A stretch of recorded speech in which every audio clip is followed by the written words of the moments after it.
Hello everyone. हमारी 3 app है। Bhushan science plus पहली ऐप जिसमें हम मेडिकल, फार्मेसी और नर्सिंग के video lecture study material provide करते हैं। दूसरी हमारी ऐप है भूषण साइंस नीट, जिसमें हम NEET related video lectures, live classes और स्टडी मटेरियल प्रोवाइड करते हैं। और तीसरी हमारी ऐप है भूषण साइंस एग्जाम, जिसमें हम वेरियस एग्जाम्स की टेस्ट सीरीज प्रोवाइड करते हैं, including your pharmacy, nursing, medical, government, non government, each and every exam. Thank you. परिचय। रोहित, तुम क्या कर रहे हो? मैं अखबार पढ़ रहा हूं। क्या तुमने कोबाल्ट 60 का समाचार पढ़ा? नहीं तो क्या हुआ है? रेडियो एक्टिव पदार्थ कोबाल्ट 60 पश्चिमी दिल्ली के मायापुरी में मिला है। मुझे नहीं पता। और ये रेडियो एक्टिव पदार्थ क्या होता है? ये एक पदार्थ है जो विकिरण उत्सर्जित करता है और ये जीवों के लिए हानिकारक है। अच्छा, तो मायापुरी में क्या घटना हुई? वहां रेडियो एक्टिव पदार्थ मिला है और इसके संपर्क में आने से एक व्यक्ति की जान चली गई है। ये तो बहुत ही दुखद समाचार है। हानिकारक होने के बावजूद इसके कई फायदे भी हैं। इनमें ऊर्जा का विशाल भंडार होता है।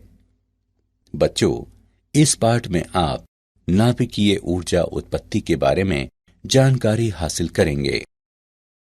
उद्देश्य। इस पाठ के अंत में आप निम्न करने में सक्षम हो जाएंगे। परमाणु द्रव्यमान का वर्णन करना, नाभिक की संरचना की व्याख्या करना, नाभिक के साइज का वर्णन करना, आइंस्टीन के द्रव्यमान ऊर्जा संबंध का वर्णन करना, नाभिकीय बंधन ऊर्जा की व्याख्या करना, नाभिकीय बल की व्याख्या करना, अल्फा, बीटा और गामा क्षय की व्याख्या करना, रेडियोएक्टिव पदार्थ का अर्ध आयु जानना, विखंडन एवं संलयन की व्याख्या करना और नाभिकीय रिएक्टर का वर्णन करना।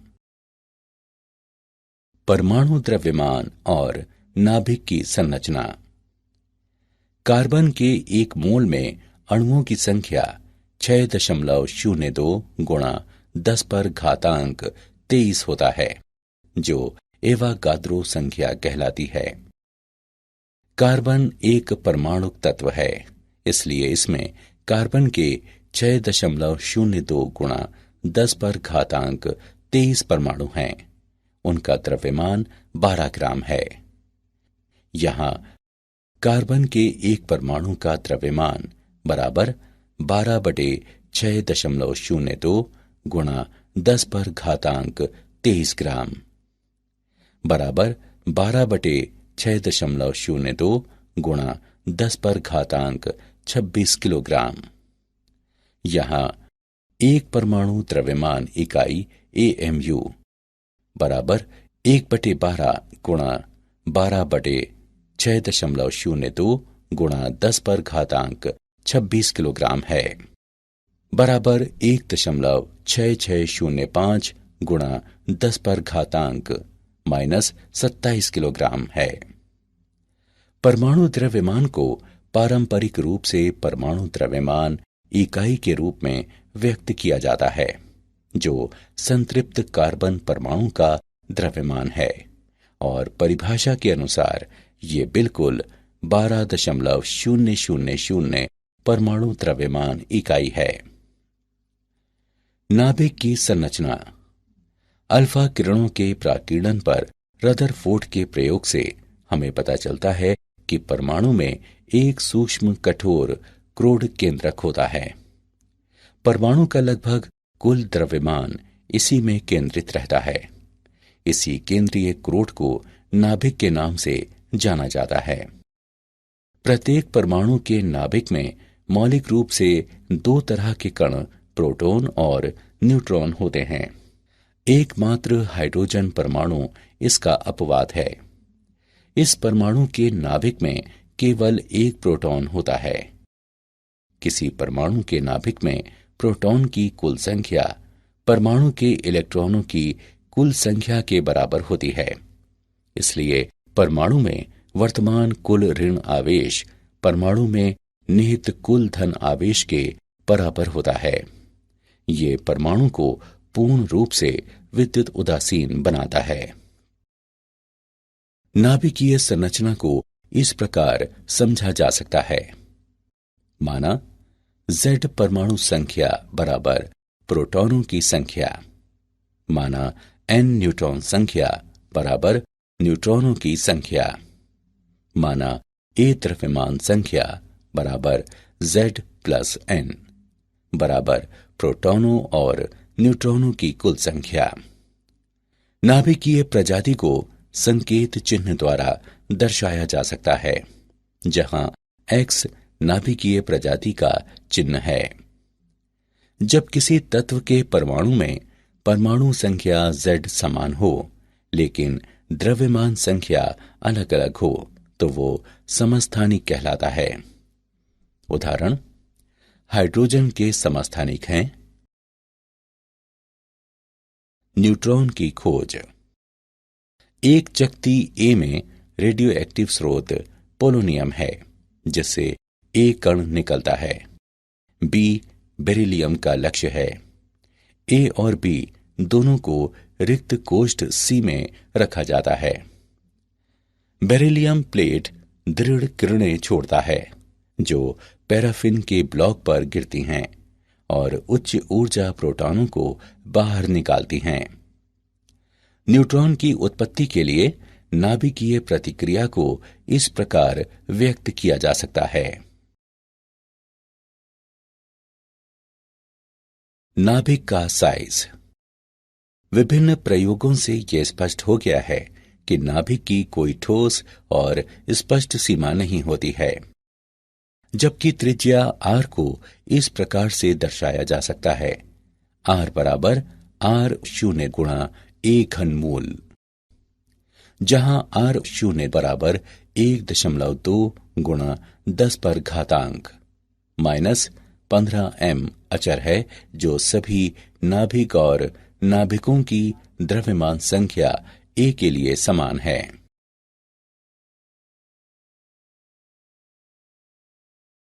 द्रव्यमान ऊर्जा। आइंस्टीन ने द्रव्यमान ऊर्जा का समतुल्यता संबंध दिया है, E बराबर mc वर्ग, जहां ऊर्जा E द्रव्यमान m के समतुल्य है। C निर्वात में प्रकाश का वेग जो 3 गुणा 10 पर घातांक 8 मीटर प्रति सेकंड है।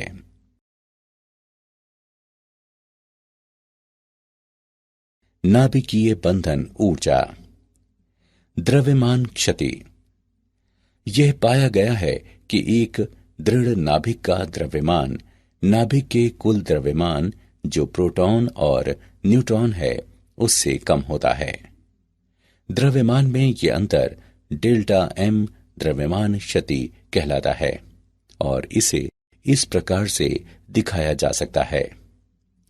डेल्टा m बराबर ZMP plus A minus Z गुणा Mn माइनस M, जहां MP और Mn क्रमशः न्यूट्रॉन और प्रोटॉन के द्रव्यमान हैं।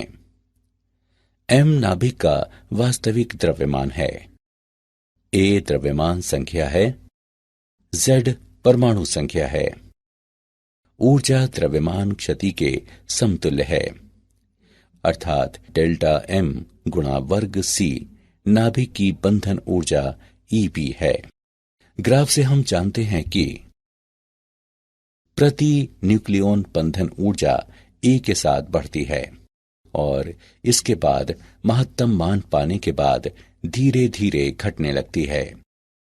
मध्यवर्ती द्रव्यमान संख्या के साथ नाभिक को प्रति न्यूक्लियॉन उच्च ऊर्जा प्राप्त होती है। द्रव्यमान संख्या 56 के लिए प्रति न्यूक्लियॉन बंधन ऊर्जा उच्च है। 4 के पूर्ण विभाजक पर अर्थात द्रव्यमान संख्या 8, 12, 16 इत्यादि के अनुरूप प्रति न्यूक्लियॉन बंधन ऊर्जा अचानक बढ़ जाती है। प्रति न्यूक्लियॉन औसत बंधन ऊर्जा 8 MeV है। हल्के और भारी तत्वों के लिए प्रति न्यूक्लियॉन बंधन ऊर्जा औसत मान से कम होती है। नाभिकीय बल। नाभिकीय बल न्यूक्लियनों को एक दूसरे से बांधता है और केंद्र को स्थायित्व प्रदान करने में महत्वपूर्ण भूमिका निभाता है। नाभिकीय बल के गुण। वे सामान्य तौर पर आकर्षित करते हैं। वे स्वतंत्र रूप से आवेशित होते हैं। वे बलों के लघु विस्तार सीमा में होता है। वे चक्रण पर आश्रित हैं। वे अकेंद्रीय बल हैं। नाभिकीय बल 3 मूलभूत बलों गुरुत्वाकर्षण बल, कूलॉम और नाभिकीय बल में सबसे अधिक शक्तिशाली होता है। Radio active. अस्थिर नाभिक अक्सर अल्फा, बीटा या गामा किरणों का उत्सर्जन कर दूसरे नाभिक में परिवर्तित हो जाते हैं। इस तरह से एक स्थिति से दूसरे में स्वतः परिवर्तन को रेडियो एक्टिव क्षय कहते हैं। 3 प्रकार के रेडियो एक्टिव क्षय होते हैं। 1 अल्फा क्षय, 2 बीटा क्षय और 3 गामा क्षय। रेडियो एक्टिव क्षयता का नियम। यदि n किसी विशेष प्रकार के रेडियो एक्टिव नाभिक की संख्या है और प्रति इकाई समय में क्षय के लिए लैम्ब्डा संभावित स्थिरांक है कि क्षय अचर है, तो अति सूक्ष्म समय अंतराल dt में नाभिक की संख्या में परिवर्तन का इस प्रकार वर्णन किया जा सकता है। dn बराबर n t plus dt minus n t बराबर minus n t lambda dt। ऋणात्मक चिन्ह बताता है कि क्षय के परिणाम स्वरूप नाभिक में ह्रास हो रहा है। माना n शून्य t बराबर 0 पर नाभिक की प्रारंभिक संख्या है, तब nt अर्थात किसी समय t पर नाभिक की संख्या को इस प्रकार से लिखा जाएगा।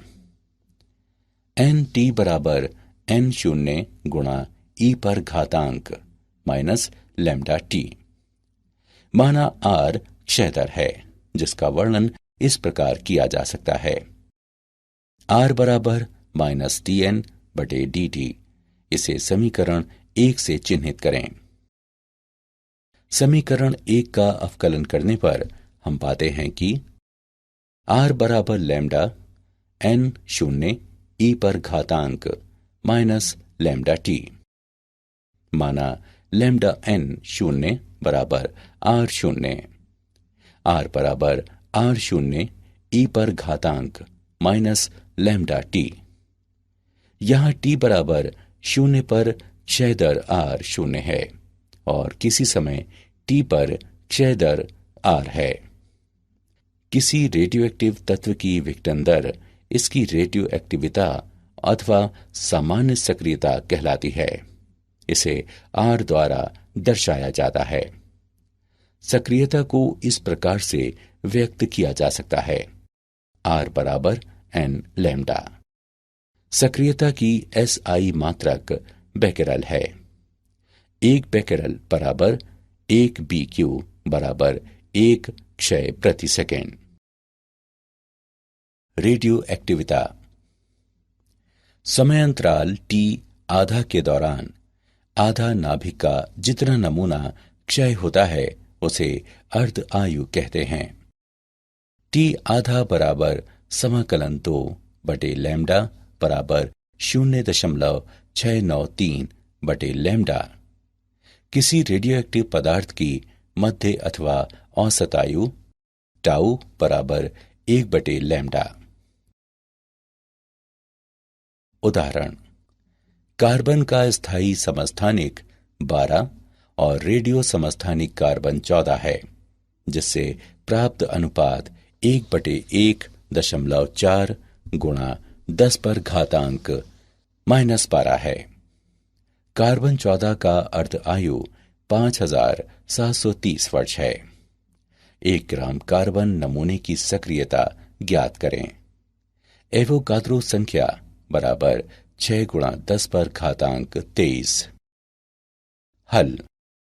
1 ग्राम कार्बन के परमाणुओं की संख्या बराबर 6 गुणा 10 पर घातांक 23 बटे 12 बराबर 5 गुणा 10 पर घातांक 22।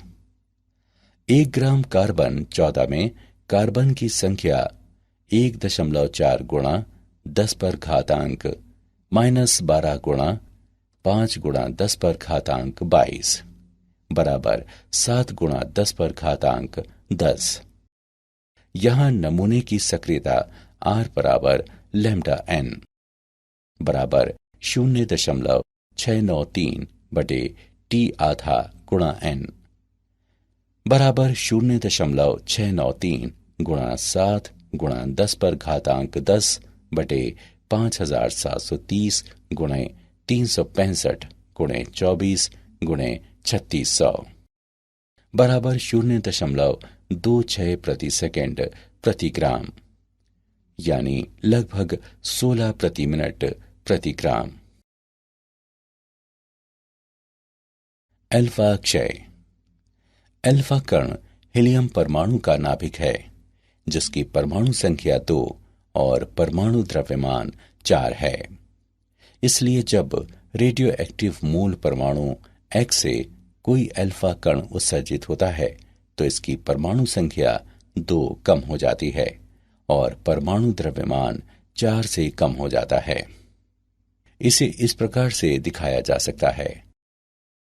इस प्रक्रिया से ऊर्जा क्यों निकलती है? आइंस्टीन के द्रव्यमान ऊर्जा संबंध से हम पाते हैं। इस समीकरण द्वारा इसे दर्शाया जा सकता है। Q बराबर mx minus my minus mhe समाकलन c वर्ग। ये ऊर्जा में विक्टनज नाभिक और अल्फा कण की हिस्सेदारी है। उदाहरण निम्न है।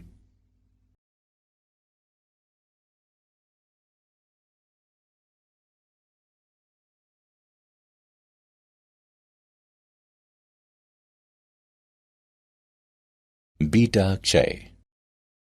बहुतायत न्यूट्रॉनों वाला नाभिक इलेक्ट्रॉन और पॉजिट्रॉन के उत्सर्जक द्वारा अधिक नाभिकों में रूपांतरित हो सकता है।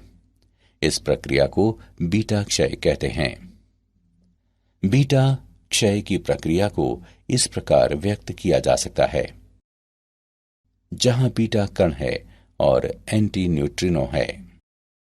उदाहरण के लिए कुछ कृत्रिम विघटन में नाभिकों से पॉजिट्रॉनों का उत्सर्जन होता है। एंटी न्यूट्रिनो और न्यूट्रिनो दोनों द्रव्यमान रहित और अनावेशित कण हैं और वे ऊर्जा और संवेग को संरक्षित करने के लिए उत्सर्जित होते हैं। गामा क्षय। नाभिक से गामा किरणों के उत्सर्जन की व्याख्या करने के लिए यह माना जाता है कि नाभिक ऊर्जा स्तर को बांटने की क्षमता रखता है। जब कोई अल्फा कण अथवा बीटा कण नाभिकों से उत्सर्जित होते हैं तो बाकी नाभिक उत्तेजित अवस्था में रहते हैं। उत्तेजित नाभिक गामा फोटोन का उत्सर्जन कर प्रारंभिक अथवा मूल अवस्था में आ जाते हैं, जिनकी ऊर्जा दो नाभिकों की ऊर्जाओं के अंतर के बराबर होती है।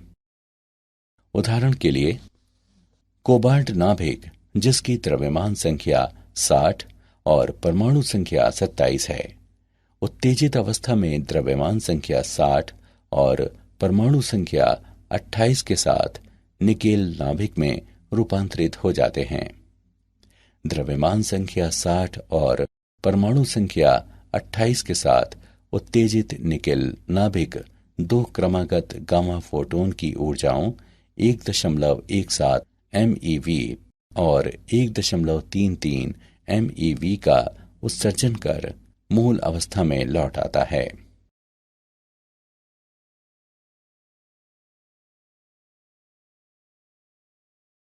नाभिकीय ऊर्जा। परमाणुओं के नाभिक की संरचना में परिवर्तन हो सकता है। ऐसे परिवर्तनों को नाभिकीय प्रतिक्रिया कहते हैं। नाभिकीय प्रतिक्रिया में उत्पन्न होने वाली ऊर्जा को नाभिकीय ऊर्जा अथवा परमाणु ऊर्जा कहते हैं। विखंडन। भारी नाभिकों के दो हल्के नाभिकों में टूटने की प्रक्रिया को नाभिकीय विखंडन कहते हैं। जब एक सुस्त न्यूट्रॉन यूरेनियम 235 नाभिक पर प्रहार करता है तो वो नाभिक के द्वारा अवशोषित हो जाता है और एक अस्थायी समस्थानिक यूरेनियम 236 बनता है, जो तुरंत प्रचंड ऊर्जा के साथ 2 अथवा 3 न्यूट्रॉनों में उत्सर्जित होकर 2 क्षय उत्पादों में टूट जाता है। इस प्रतिक्रिया को इस प्रकार से समझा जा सकता है।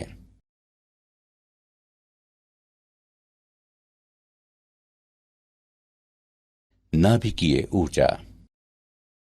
श्रृंखला प्रतिक्रिया एक प्रक्रिया है जिसमें विखंडन के बाद न्यूट्रॉन मुक्त होते हैं और इसके बाद के नाभिक में कम से कम एक और विखंडन होता है।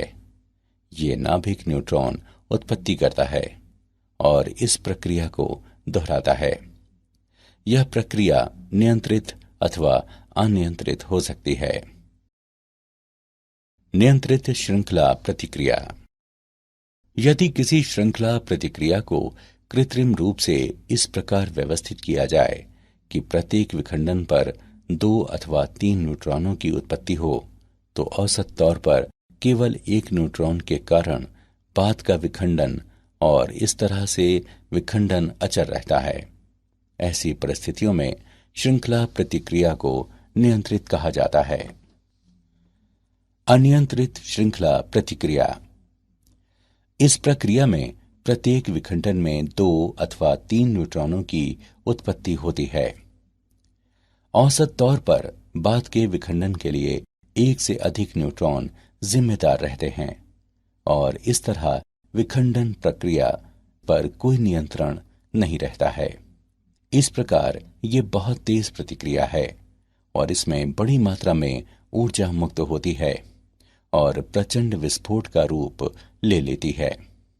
इस प्रकार ये ऊर्जा हानिकारक है और ये परमाणु बम के सिद्धांत का स्वरूप ले लेती है। पुनरुत्पादन कारक। न्यूट्रॉनों की उत्पत्ति और न्यूट्रॉन के विनाश के दर के अनुपात के रूप में इसका वर्णन किया जाता है। श्रृंखला प्रतिक्रिया होने पर पुनरुत्पादन कारक 1 के बराबर अथवा समान हो जाता है। यदि F पुनरुत्पादन कारक का मान 1 है तो श्रृंखला प्रतिक्रिया को स्थिर कहा जा सकता है।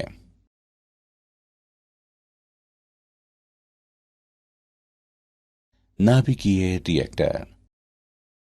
नाभिकीय रिएक्टर एक महत्वपूर्ण यंत्र है जो नियंत्रित श्रृंखला प्रतिक्रिया पर आधारित है और विभिन्न उद्देश्यों के लिए उपयोगी नाभिकीय ऊर्जा का स्रोत है।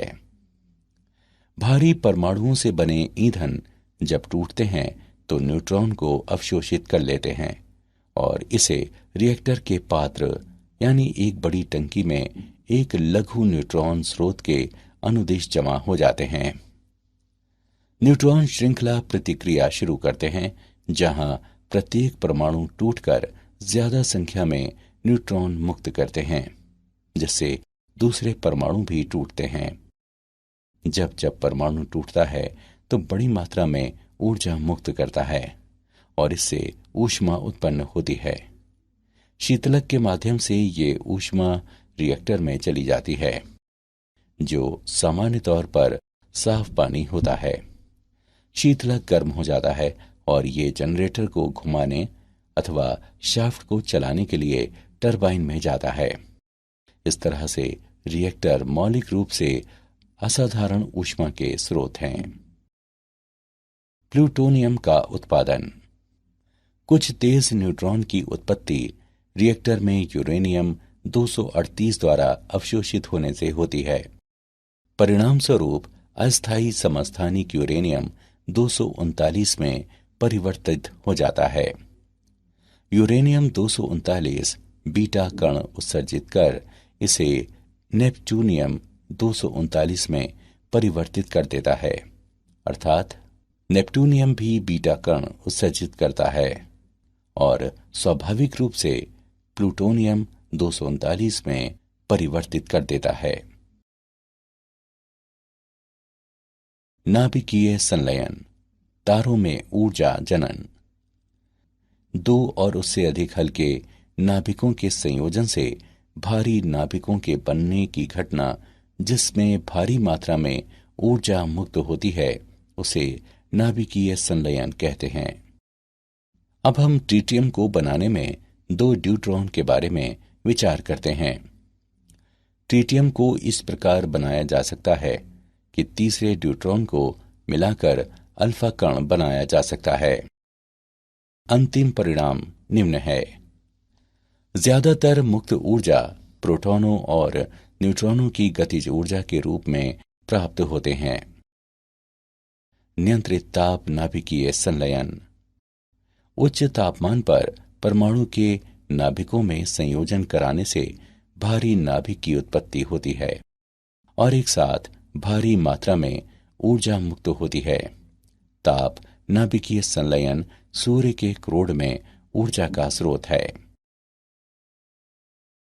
क्या आप जानते हैं, अनिल काकोडकर एक प्रख्यात भारतीय परमाणु वैज्ञानिक थे। उन्होंने कहा कि नाभिकीय शक्ति वास्तव में हवाई यात्रा जितनी सुरक्षित है, भले ही लोग इसे खतरनाक मानते हैं।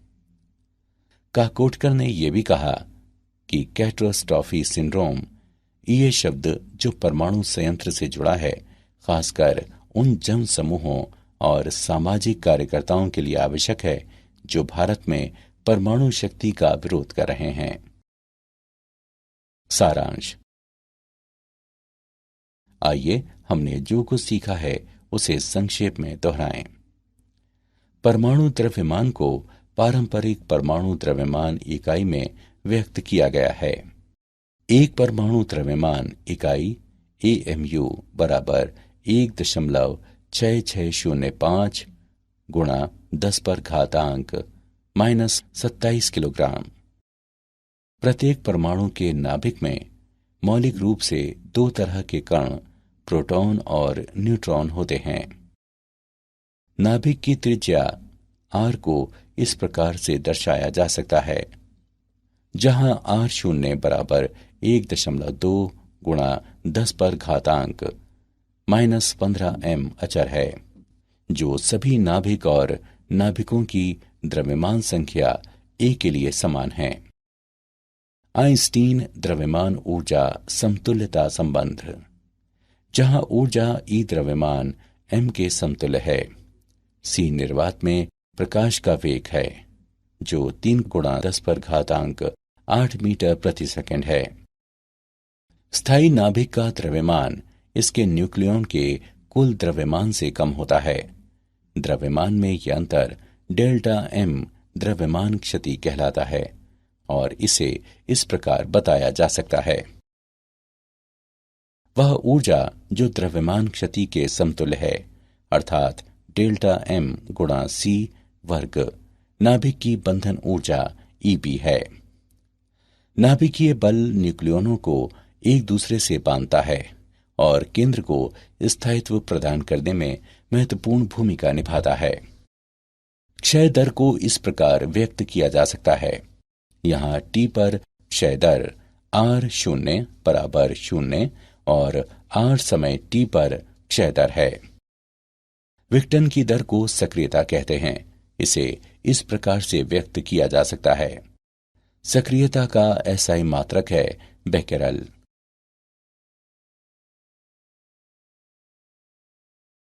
समय अंतराल t आधे के दौरान आधे नाभिक का जितना नमूना क्षय होता है उसे अर्ध आयु कहते हैं। रेडियोएक्टिव पदार्थ का माध्य और औसत जीवन टाउ बराबर 1/λ होता है।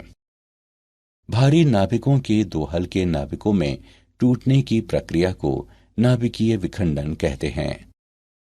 2 अथवा 2 से अधिक हल्के नाभिकों के संयोजन से भारी नाभिक की उत्पत्ति की घटना को संलयन कहते हैं, जिसमें भारी मात्रा में ऊर्जा निकलती है।